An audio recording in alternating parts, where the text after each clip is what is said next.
Hi everybody. Thought I'd talk about anger.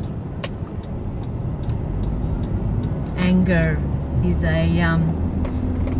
quite a destructive state of mind, I guess, or emotion.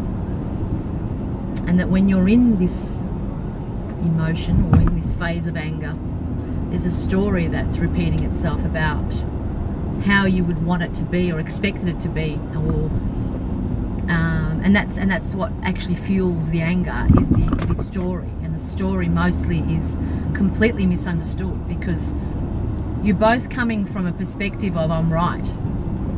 And even though we are, or I am acknowledging that I'm in a state of anger, or whatever state I'm in, mostly anger, I recognize, well, there's a part of me that recognizes that the story isn't the original thing. And that what's really deep down under that is fear, and also, you know, fear fueled by anger, fueled by hate, which is not love. And understanding that the fact that it's not radiating in love is a first indication that tells me that it's not the truth. Because anything that's not coming from a loving perspective of understanding between, say, two people or whatever's going on, is coming from a non-loving place, is not the truth. Never. I mean, you could say it's the truth that someone punched me in the face and that hurt, causing me to be angry. Yes, I get that. But I'm talking about in a position where you're both pointing at each other, and you've both got your legitimate story, and you're both wanting different outcomes to the story, is while you're angry.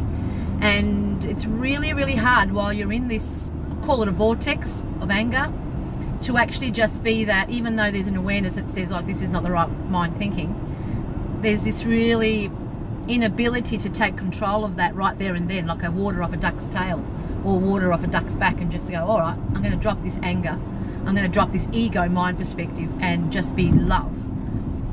Although it happens quicker for me these days and I'm not staying in the state of anger, there is still that part of me that's yearning, that feeling of wanting a certain outcome from the perspective of the yearning of it, because I feel that that's probably what's missing, and that that isn't the truth, because nothing is ever missing in my life about myself, about love or any of that. And the fact that I think that it's missing, and that I'm actually putting focus on trying to change the outcome in someone else, is where I'm going wrong, or we all go wrong, really. So I think it's very important while you're in that state of anger to remind yourself to just try and be mindful of the now.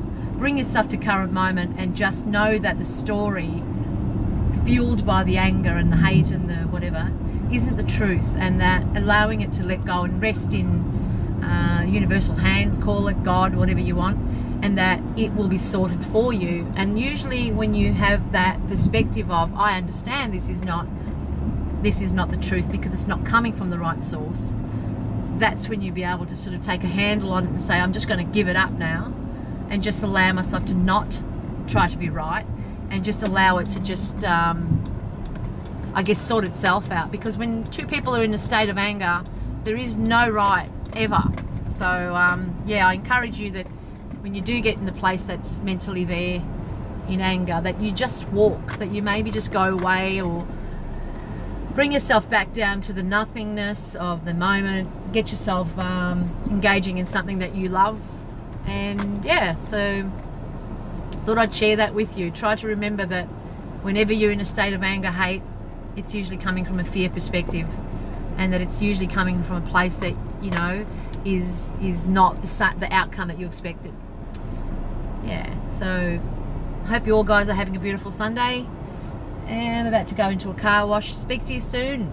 Bye guys.